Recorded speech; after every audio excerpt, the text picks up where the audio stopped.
Bonjour et bienvenue sur All About Aquaculture, tout sur l'aquaculture au profit d'Afrique. Quelle espèce de poisson je dois produire?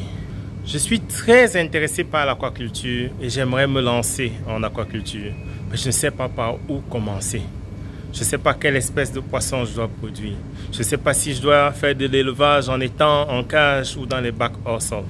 Je ne sais pas si je vais produire en ville ou en milieu périurbain ou en milieu rural. Ce sont des questions qu'on me pose pratiquement chaque semaine. Et si vous posez les mêmes questions, sachez que vous êtes au bon endroit. La pisciculture, en particulier l'aquaculture en général, ne sont plus des options pour nos gouvernements, pour nos pays en Afrique. La pêche à elle seule ne peut pas satisfaire les besoins croissants de la population africaine, de la population mondiale. Donc l'aquaculture devient indispensable pour apporter le poisson qui est un aliment de qualité à la population grandissante à travers le continent africain, en particulier à travers le monde. Donc, on doit produire du poisson. C'est aussi pour ça que, si vous remarquez bien, dans tous les programmes gouvernementaux, dans toutes les stratégies de développement, on inclut l'aquaculture. C'est pour ça que dans les universités, maintenant, on a des programmes qui forment des gens en baccalauréat, en licence, dans les cycles d'ingénierie, en maîtrise, en doctorat, en aquaculture, partout sur le continent africain. Il y a 20 ans, ce n'était pas le cas, mais maintenant, on est conscient de cela. Donc, si vous voulez vous lancer en aquaculture, c'est le moment. Et d'après ma petite expérience sur 4 continents, c'est un métier d'avenir. Mais quelle espèce est-ce que vous devez produire? Ça, c'est une bonne question. Quel type de système est-ce que vous devez installer pour produire ces espèces-là? Ça aussi, c'est une bonne question. Je pense qu'il faut aborder cette question de façon systématique et en se fondant sur l'expérience des autres industries qui marchent déjà. Même si on veut juste se rapprocher du secteur agricole ou bien encore du secteur de l'élevage terrestre, comme la volaille, les caprins, les porcins et tout, on se rend compte que la première étape, c'est de se familiariser avec le secteur. Il en est de même pour l'aquaculture. Donc, si vous voulez vous lancer en aquaculture, il faut déjà comprendre ce que c'est que l'aquaculture. Donc, l'élevage des êtres vivants aquatiques, les plantes, les animaux et ainsi de suite. Donc, il faut déjà pouvoir comprendre ce que c'est. Et le fait que vous soyez abonné à cette chaîne All About Aquaculture, c'est déjà un bon pas. Mais si vous pouvez vous former davantage, et la formation ici ne doit pas être une formation formelle, donc je ne vous demande pas d'aller vous inscrire à un cycle de technicien ou d'ingénieur et tout, mais parfois seulement à prendre des formations vocationnelles, à faire un stage dans une ferme piscicole, à visiter une ferme piscicole, à y passer quelques jours, poser des questions. Ça déjà, ça va vous édifier et vous permettre de comprendre un peu à quoi ça ressemble l'aquaculture, ce qui est pratiqué dans votre communauté et ce qui marche et ce qui ne marche pas. Une fois que vous avez fait cette première démarche-là, c'est d'essayer de répéter ce qui marche. Quand je dis répéter ce qui marche, c'est que très vite, quand on veut se lancer dans un secteur, et c'est une erreur que moi j'ai fait plusieurs fois, c'est qu'on veut innover dès le départ. Pourtant, c'est un secteur qui n'est pas encore bien maîtrisé. C'est un secteur quand même, l'aquaculture, où il y a eu beaucoup d'échecs dans beaucoup de communautés, dans beaucoup d'endroits à travers le continent. Donc, il faut déjà se rapprocher de ceux qui ont fait des choses et que ça a marché et vous essayez de reproduire. Donc, si je prends par exemple le cas de plusieurs pays africains où on élève le tilapia, la carpe et le poisson-chat africain, on sait qu'il y a déjà des success stories, donc des histoires à succès par rapport à l'élevage du poisson-chat africain. C'est peut-être de se rapprocher d'une ferme de poisson-chat africain, voir comment les gens font des closeries, comment on reproduit le poisson-chat africain, comment on fait l'alevinage, comment on fait le grossissement, comment on fait le fumage et comment on fait la vente du poisson-chat. Peut-être même aller plus loin. Comment est-ce qu'on transforme avant la consommation ou même comment on consomme le poisson-chat africain dans la communauté où vous êtes. Donc, si c'est vraiment un poisson qui passe, donc qui est accepté par le marché et il y a des fermes qui le font, il y a déjà des consommateurs et tout, vous vous rapprochez d'eux.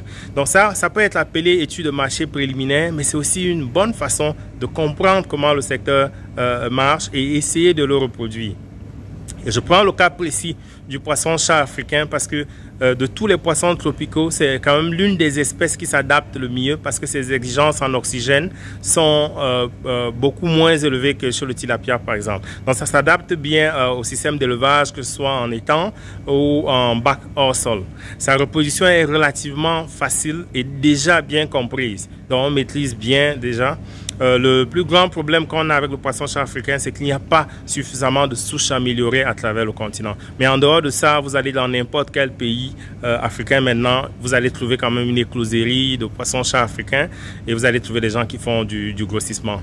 Aussi, au niveau de son alimentation, c'est vrai que c'est un omnivore à tendance ichthyophage, donc à tendance carnivore, mais il est assez relax quand même quand on lui apporte de l'aliment. Donc, il peut quand même consommer des aliments aussi qui contiennent beaucoup de protéines, mais qui ne sont pas forcément très équilibrés. Donc, le poisson-chat va s'adapter. Et l'inconvénient d'un tel aliment, c'est que parfois, le poisson-chat va accumuler beaucoup de graisse et ainsi de suite. C'est un poisson aussi transformé localement. Dans plusieurs pays, c'est fumé. Donc, même le poisson-chat africain venant de la pêche est fumé. Dans la plupart des pays africains, c'est de se rapprocher de ces gens-là, voir comment ils fument, quel type de fumoir ils ont et quels sont les avantages comparatifs par rapport au poisson frais. Donc, en termes de prix, en termes de perte aussi du poids. Donc, par exemple, si vous avez un poisson chat de 1 kg et que vous le vendez à 2500 le kilo, lorsque vous le fumez, il va juste peser 200 grammes. Est-ce que les gens sont prêts à payer 2500 pour un poisson de 200 grammes? Et si vous vendez à moins de 2500, vous-même vous rendez compte que vous perdez parce que vous avez déjà dépensé du temps et de l'énergie pour fumer ce poisson. Donc tout ça, il va falloir que vous compreniez. Et une fois que vous avez compris, une fois que vous êtes familiarisé avec la pisciculture, vous êtes formé et que vous avez identifié des personnes qui ont réussi dans l'aquaculture, vous êtes familiarisé à ces personnes-là, et que vous avez aussi identifié les systèmes de production relativement simples dans votre communauté, les espèces de poissons élevées déjà maîtrisées dans votre communauté, là vous pouvez vous lancer. Mais encore, quand je dis vous lancer, c'est qu'il faut savoir qu'on ne commence pas une carrière d'athlète par un sprint. On y va petit à petit. Donc c'est un peu comme aussi un enfant, parce que l'enfant avant de courir, il doit marcher. Et j'ai fait une vidéo où je disais l'aquaculture, pensez grand mais commencez petit. Donc il faut être prudent comme dans toute industrie. Vous êtes débutant dedans, vous devez avoir un petit projet, peut-être juste un étang. Et on a vu dans une vidéo précédente là, un monsieur qui avait un étang en Zambie et avec un étang il employait 11 personnes. Donc vous pouvez aussi commencer avec un étang même de 100 mètres carrés. Vous rassurez que vous maîtrisez vos inputs, donc comment vous approvisionner en alevin, en aliments, que vous avez l'accompagnement nécessaire, donc vous avez un technicien ou un ingénieur qui travaille pour vous ou qui vous accompagne dans votre activité si c'est vous-même qui la pratiquez, et commencez petit. Vous allez vous rendre compte en procédant de cette manière que l'aquaculture, c'est quand même un domaine assez complexe. Et c'est complexe parce qu'on élève le poisson dans l'eau, on ne voit pas le poisson. Et l'eau est encore un milieu mystérieux pour beaucoup de personnes. Donc il y a des gens qui ne savent même pas que pour l'eau, il faut mesurer ses paramètres physico-chimiques régulièrement pour pouvoir estimer la qualité de l'eau afin de savoir par exemple quand renouveler l'eau, quand faire des changements, quand apporter des changements nécessaires pour améliorer les conditions de vie du poisson dans l'eau. Donc ça, c'est très important. Mais quand vous commencez un élevage comme ça, vous allez vous rendre compte de ces réalités et vous ajuster progressivement. Et une fois que vous aurez maîtrisé, vous pourrez maintenant investir un peu plus et passer à l'échelle. Donc, commencer à produire des grandes quantités. Et c'est en ce moment-là que parfois, vous pouvez aller à une banque, vous pouvez chercher des investisseurs, mais avec ce qu'on appelle une preuve de concept. Vous avez déjà validé le concept. Donc, c'est ça.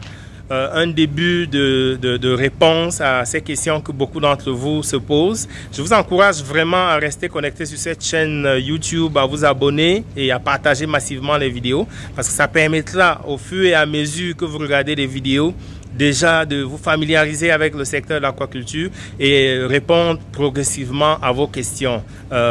Pour ceux qui vraiment sont intéressés par l'aquaculture, ceux qui veulent se lancer dans l'aquaculture, ceux qui se posent des questions de où commencer, quelle espèce produire et tout. Donc cette chaîne-ci a été conçue aussi pour cela. Donc je vous remercie beaucoup et comme d'habitude, on reste ensemble sur All About Aquaculture, tout sur l'aquaculture au profit de l'Afrique.